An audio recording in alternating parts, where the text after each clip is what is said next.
or welcome back to my channel. My name is Jenny, and today I want to talk about the #3 Netflix TV show this week, a limited docuseries called Killer Sally.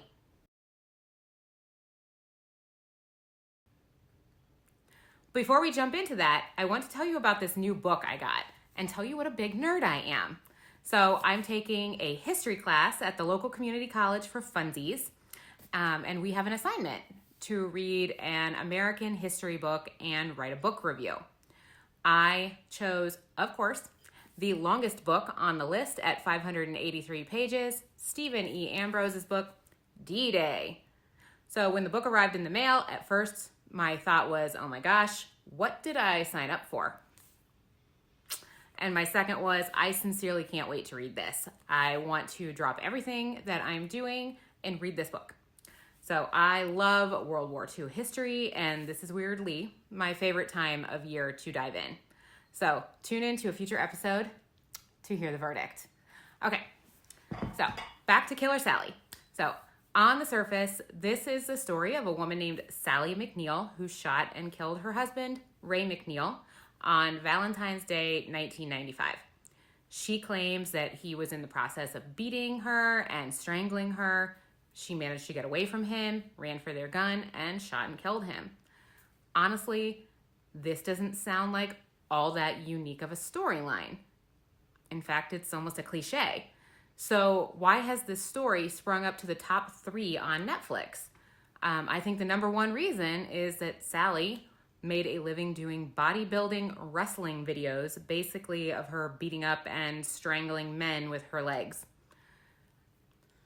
Remember, of course, that pretty much all professional wrestling on TV, anyway, is highly choreographed acting. So she was not actually perpetuating violent acts, but it makes for pretty good TV.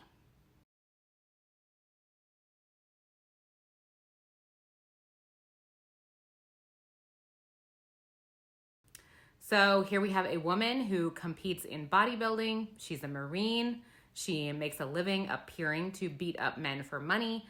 And she's a white woman married to a black professional bodybuilder. These are the factors that make this case unusual. So what really happened here? Let's talk for a minute about Ray McNeil.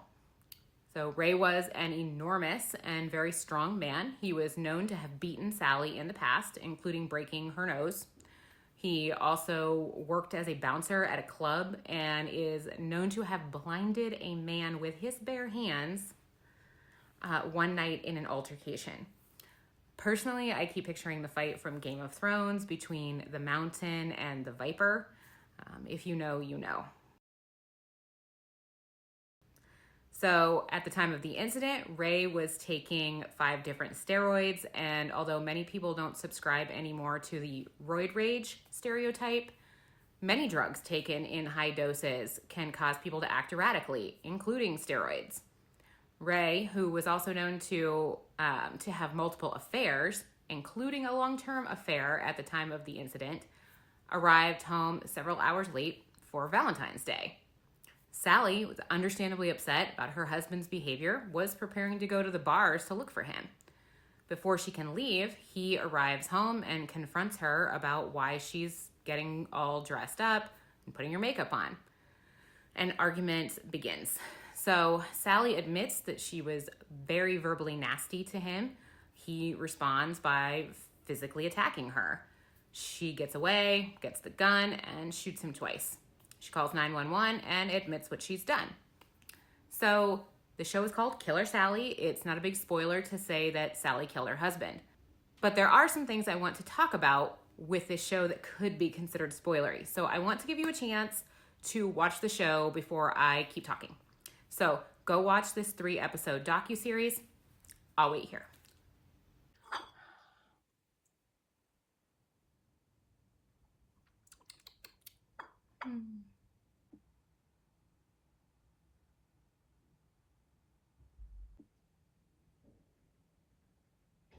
Okay, cool. So you're all caught up now, right? You're not going to blame me for revealing spoilers? Okay. So this starts out sounding like a pretty clear-cut case of self-defense. She is a battered woman who was actively being attacked. and defended herself. Enter the prosecutor, Dan Goldstein, who I think we can all agree is a self-important a-hole. He examines the evidence and Sally herself and decides this is not self-defense, this is murder. Goldstein didn't feel that Sally exhibited any remorse, in part because after 12 hours of interviews, when left alone in the interrogation room, she took a nap. Another factor against self-defense is that Sally states that when she grabbed the shotgun, she also grabbed 2 rounds. In her version, she got the gun from the bedroom, went back to the living room, and shot Ray, who was coming at her. She states that he continued to come at her, so she dropped the second round into the gun and shot him again.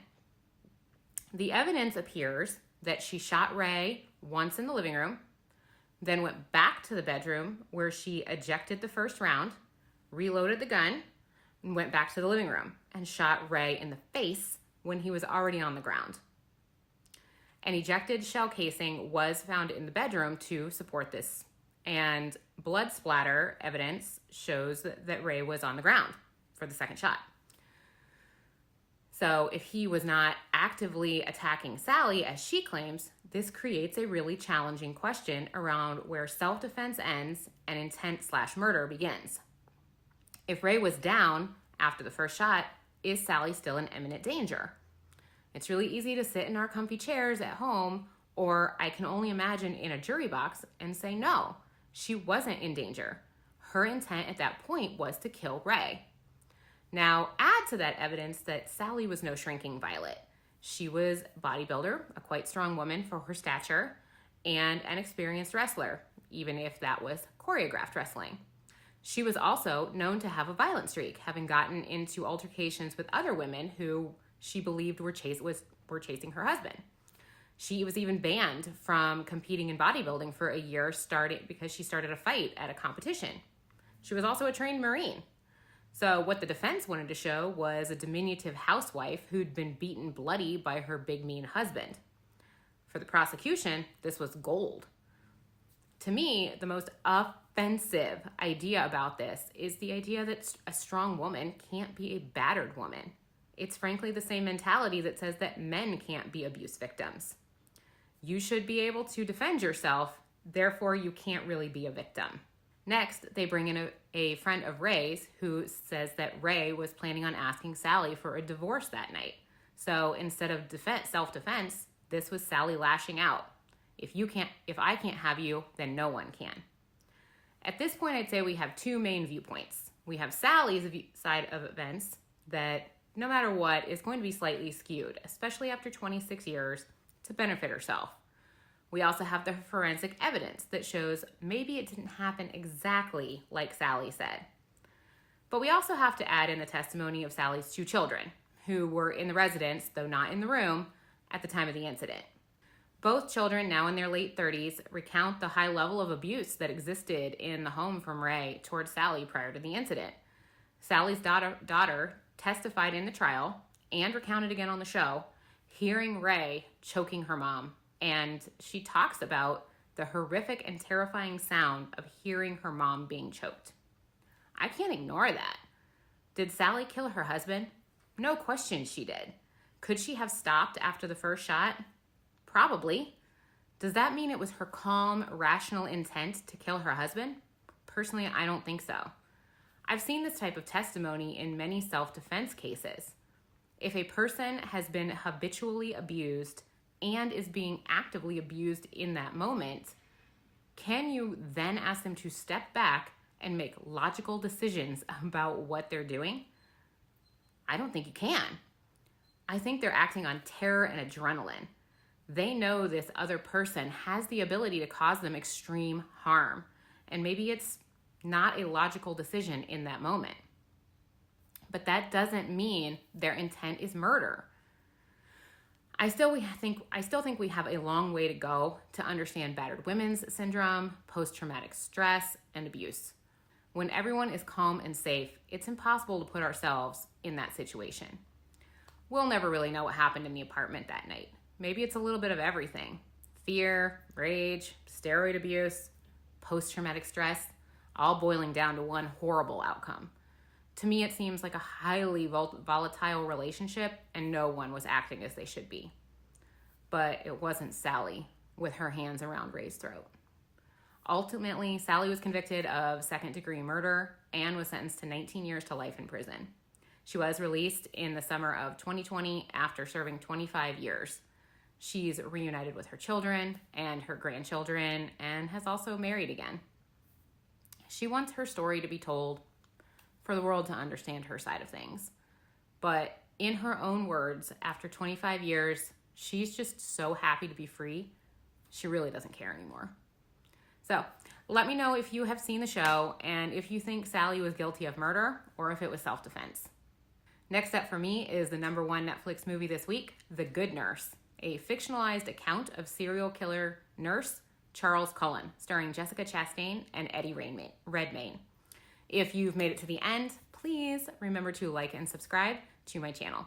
And as always, have fun, be safe, and don't murder anyone.